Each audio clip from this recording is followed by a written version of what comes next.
आपने ये कई बार देखा और सुना होगा कि आप 20-30 साल की उम्र से 1000-2000 रुपये हर महीने इन्वेस्ट करना चालू कीजिए और जब तक कि आपकी एज 50-60 साल होगी तब तक आपके पैसे कंपाउंडिंग से करोड़ों में हो चुके होंगे। तो अब सवाल ये आता है कि क्या ये सब सच है, और अगर सच है तो ये कैसे काम करता है। इस वीडियो में हम इन सभी सवालों के जवाब जानेंगे, साथ ही ये भी जानेंगे कि पैसे जमा करने के अलावा और क्या काम है जो कि आपको करने पड़ेंगे। मैं संदीप सारस्वत आपका स्वागत करता हूँ इन्वेस्टमेंट और इंश्योरेंस की आसान भाषा में। सबसे पहले तो जान लेते हैं कि कंपाउंडिंग असल में होती क्या है। नाम तो बहुत सुना है, power of compounding, power of compounding. तो ये काम कैसे करती है, इसे हम एक एग्जाम्पल के थ्रू समझेंगे।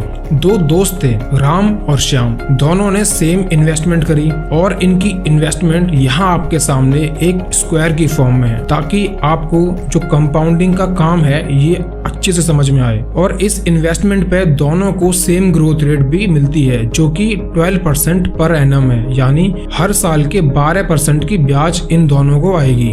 अब पहली साल जब दोनों को 12% का इंटरेस्ट आया तो राम ने अपने 12% को अपने शौक मौज में खर्च कर दिया, जबकि श्याम ने उसी 12% को अपने इन्वेस्टमेंट में दोबारा से लगा दिया, यानी कि उसने जो उसे इंटरेस्ट आया 12% उसे री इन्वेस्ट किया अपने इन्वेस्टमेंट अमाउंट में।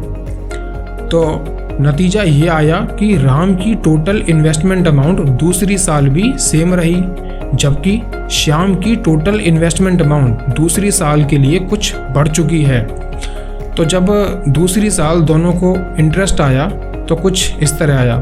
राम को जो इंटरेस्ट मिला वो पिछली साल के ही बराबर मिला, क्योंकि उसकी टोटल इन्वेस्टमेंट अमाउंट इस साल भी उतनी ही थी जितनी की पिछली साल थी। लेकिन श्याम के केस में ऐसा नहीं था।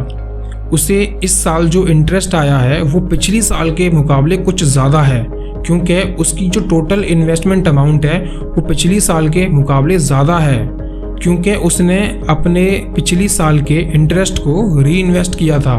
तो ये जो सिलसिला है ये चलता रहा कि राम के पास में जो भी इंटरेस्ट के पैसे आते वो उन्हें खर्च कर देता और श्याम उस पैसे को री इन्वेस्ट कर देता, और ये चलता रहा। 30 साल बाद राम की जो टोटल इन्वेस्टमेंट वैल्यू थी या फिर टोटल इन्वेस्टमेंट अमाउंट थी वो थी ये इस स्क्वायर की फॉर्म में। आप इसको देख सकते हो कि उसकी फ़र्क जो है कितना आया है। जब उसने शुरुआत करी थी इन्वेस्टमेंट से तो जो उसके पास में इन्वेस्टमेंट अमाउंट थी और जो अब इन्वेस्टमेंट अमाउंट है वो दोनों एक्चुअली में सेम हैं। पर श्याम के केस में जो अब 30 साल बाद जो उसकी इन्वेस्टमेंट अमाउंट है वो ये है। तो आप देख सकते हो कि जो जहाँ से इसने शुरू किया था और जहाँ ये अब है, तो इन दोनों में काफ़ी फ़र्क है। और अगर हम परसेंटेज की बात देखें तो जो ये उसकी स्टार्टिंग की इन्वेस्टमेंट अमाउंट का 30 गुना है। तो राम और श्याम के एग्जाम्पल से हमें एक बात तो समझ में आ रही है कि अगर हम अपने इंटरेस्ट पे आए पैसे को दोबारा से इन्वेस्ट करते हैं और अपने इन्वेस्टमेंट अमाउंट को बढ़ाते रहते हैं तो हमें अच्छा खासा रिटर्न देखने को मिल सकता है। अब हम देखेंगे श्याम का केस। जब 10 साल हुए श्याम की इन्वेस्टमेंट को, तो आप देख सकते हो इस चार्ट के थ्रू कि उसे 3 गुना का रिटर्न मिला। 20 साल बाद उसे जो रिटर्न मिला वो था उसकी इन्वेस्टमेंट अमाउंट का 9 गुना, 9 टाइम्स।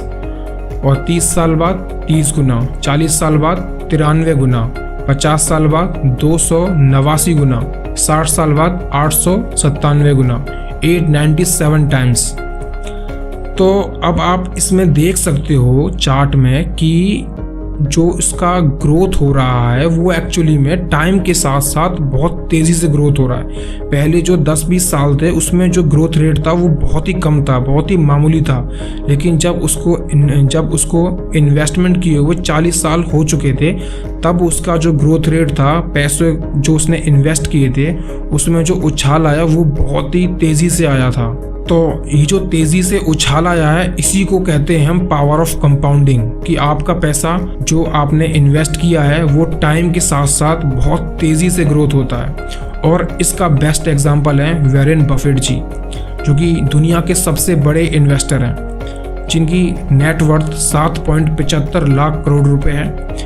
और आपको ये बात जान के शायद हैरानी होगी कि ये जो 7.75 लाख करोड़ रुपए है, इसका 99% हिस्सा उनकी उम्र 50 साल पूरी होने के बाद में आया है। तो यहाँ से सिंपली दो बातें निकल के आ रही हैं। पहली बात कि आपको इन्वेस्टमेंट करनी पड़ेगी, और सेकंड बात ये कि आपको पेशेंसफुली इन्वेस्टमेंट करनी पड़ेगी। यदि आप राम की तरह इम्पेशेंट होके आपको जो इंटरेस्ट आ रहा है उसको यूज़ कर लेंगे अपने काम में, खर्च में, शौक मौज में, तो आप एक अच्छा खासा जो कंपाउंडिंग का मैजिक है उसको नहीं देख सकते कभी भी। यदि आप श्याम की तरह इन्वेस्टेड रहते हो अपने इन्वेस्टमेंट अमाउंट के साथ में, तो आप कंपाउंडिंग का मैजिक देख सकते हो जो कि श्याम ने देखा। वीडियो अच्छी लगी हो तो लाइक ज़रूर करें। वीडियो सबसे पहले आप तक पहुँचे उसके लिए चैनल को सब्सक्राइब करें और बेल आइकन ज़रूर दबाएं। मिलते हैं नेक्स्ट वीडियो में नए टॉपिक के साथ, तब तक के लिए धन्यवाद।